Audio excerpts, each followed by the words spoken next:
अस्सलाम वालेकुम all viewers. Welcome to my YouTube channel learners club.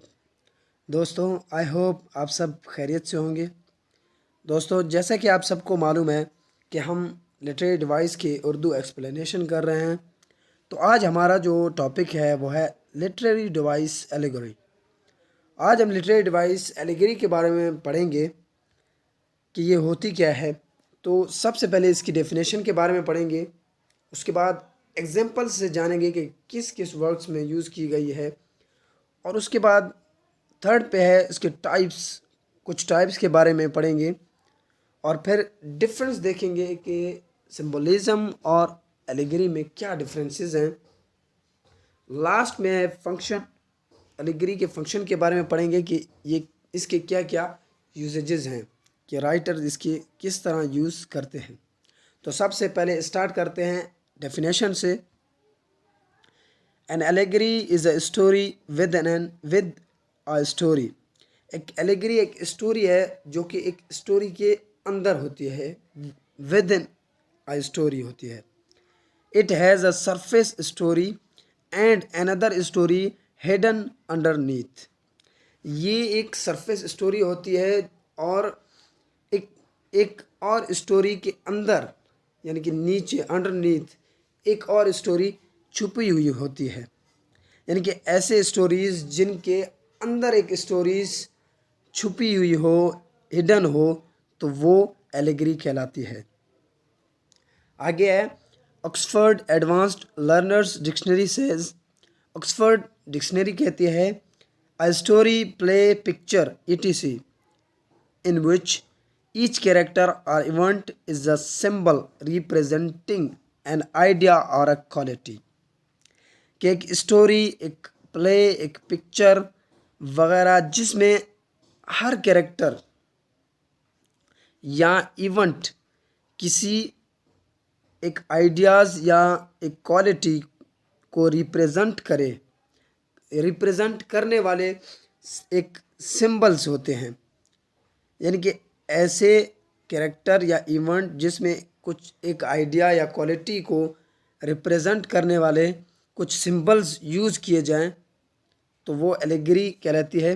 जैसे कि है such as truth, evil, death etc the use of such symbols. जैसे कि ट्रुथ है, एवल है, डेथ है, इस तरह के जो सिंबल्स का इस्तेमाल किसी स्टोरी, प्ले या पिक्चर में हो, तो वो एक एलिगरी कहलाती है। जैसा कि आगे एग्जांपल है जॉर्ज ऑरवेल का है एनिमल फार्म। जॉर्ज ऑरवेल का एनिमल फार्म, जो कि एक जॉर्ज ऑरवेल का वर्क है, उसमें इसने एक एनिमल के, यानी कि कैरेक्टर्स में, स्टोरीज़ में, एक एनिमल फार्म स्टोरीज़ में एक और स्टोरीज़ हिडन की हुई है, छुपाई है। दूसरी है जॉन मिल्टन, उसकी स्टोरी है पैराडाइज लॉस्ट। जैसे कि पैराडाइज लॉस्ट में एक और स्टोरी हिडन होती है एक सिन के बारे में। और आगे है एडमंड स्पेंसर।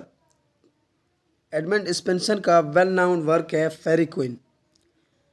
एडमंड स्पेंसर ने भी फेरी क्वीन के अंदर स्टोरी, उसके अंदर एक और स्टोरी हिडन की हुई है, यानी कि एक क्वीन एलिजाबेथ के कैरेक्टर के बारे में, उसकी खूबसूरती के बारे में एक स्टोरी हिडन की हुई है। आगे है टाइप्स ऑफ एलिगोरी। जैसे कि है classical allegory, biblical allegory, medieval allegory, modern allegory. तो सबसे पहले पढ़ते हैं classical allegory. Allegorical stories told in the classical Grecian times about animals and other things to demonstrate human extents and teach the people a lesson। यूनानी ज़माने में animals और other things के बारे में बताए जाने वाली एलिगोरिकल स्टोरीज़ ह्यूमन के वजूद को शो करती है, ज़ाहिर करती है, ज़ाहिर करने और लोगों को, पीपल्स को एक सबक सिखाने के लिए यूज़ की जाती थी। जैसे कि one of the best example is Plato's allegory of the cave. जैसे कि एक बेहतरीन मिसाल है अफलातून का एलिगरी है कैव यानी कि गार की बारे में। आगे है बिब्लिकल एलिगरी।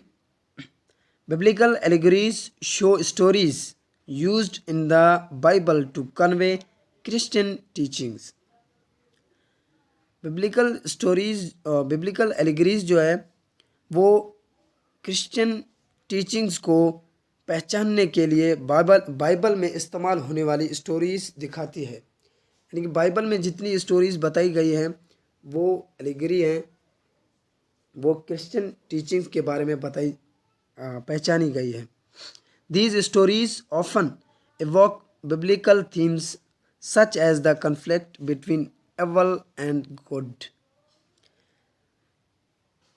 ये जो स्टोरीज हैं अक्सर बाइबल के थीम्स को एवोक करती हैं, जन्म देते हैं। जैसे कि है एवल और गुड के दरमियान कन्फ्लिक्ट, यानी कि एवल और गुड के दरमियान कुछ फ़र्क बताया जाए। आगे है medieval allegory. This type of allegories presents stories such as the unity of Christianity. इस किस्म की जो एलिगरीज होती हैं वो यूनिटी ऑफ क्रिश्चियनिटी को रिप्रेजेंट करती है। यानी कि ऐसे एलिगरीज जो यूनिटी ऑफ क्रिश्चियनिटी को शो करे, रिप्रेजेंट करे, तो वह मेडिवल एलिगरी होती है। आगे है modern allegory. Modern allegories include stories of animals and birds to depict modern themes. Modern allegory जो है उनमें एनिमल्स और बर्ड्स की स्टोरीज शामिल होती हैं जिनमें मॉडर्न थीम जैसे कि द क्रॉनिकल्स ऑफ नार्निया और एनिमल फार्म, यानी कि ऐसे थीम्स ऐसे स्टोरीज को मॉडर्न एलिगरी कहा जाता है। आगे है difference between symbolism and allegory.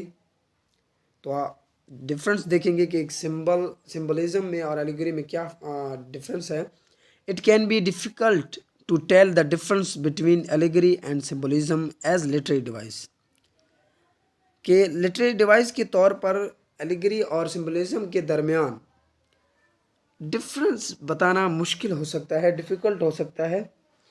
Initially symbolism is the use of words, characters, locations or abstract ideas as symbols to represent something beyond their literal meaning.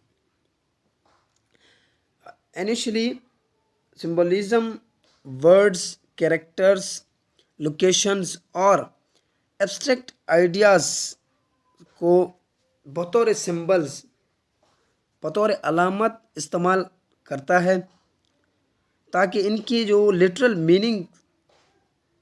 ताकि ये लिटरल मीनिंग से बाहर किसी चीज़ की रिप्रेजेंट ना कर सके, नुमाइंदगी ना कर सके। और है कि an allegory is a narrative work. एक एलेगरी एक नरेटिव वर्क है that utilizes symbolisms to offer a broader moral और deeper meaning for the reader. यानी कि एक एलेगरी एक नरेटिव वर्क है जो रीडर के लिए एक ब्रॉडर मॉरल और डीपर मीनिंग पेश करने के लिए सिंबलिज्म का इस्तेमाल करता है। तो ये थे डिफरेंसेस सिंबलिज्म और एलिगरी के। आगे लास्ट में है फंक्शंस ऑफ एलिगरी। फंक्शन के बारे में पढ़ते हैं कि writers use allegory to add different layers of meanings to their work. यानी कि राइटर्स अपने कामों में मीनिंग की मुख्तलिफ लेयर्स को शामिल करने के लिए एलिगरी का इस्तेमाल करते हैं। Allegory makes their stories and characters multi dimensional. यानी कि एलिगरी इनके स्टोरीज, अपने स्टोरीज और कैरेक्टर्स को मल्टी डिमेंशनल बनाती है, एक कसीर यानी कि बेहतर बनाती है। So that they stand for something larger in meaning than what they literally stand for, ताकि वो मीनिंग में इससे कहीं बड़ी चीज़ के लिए स्टैंड हो, जिसके लिए वो लिटरली तौर पर खड़े हों, स्टैंड हों। Allegory allows writers to put forward their moral and political points of view. Allegory writer को अपने मॉरल और पॉलिटिकल पॉइंट्स ऑफ व्यू को पेश करने के लिए भी इजाज़त देती है। आई होप आपको ये वीडियो अच्छी लगी हो, तो मेरे इस वीडियो को लाइक करें, शेयर करें और कमेंट्स में बताएं कि ये वीडियो आपको कैसी लगी, और हमारे चैनल को सब्सक्राइब करें और बेल आइकन्स को ज़रूर दबाएं ताकि आने वाले वीडियो की नोटिफिकेशन आप तक पहुंच सके। Thanks for watching, thanks for the day.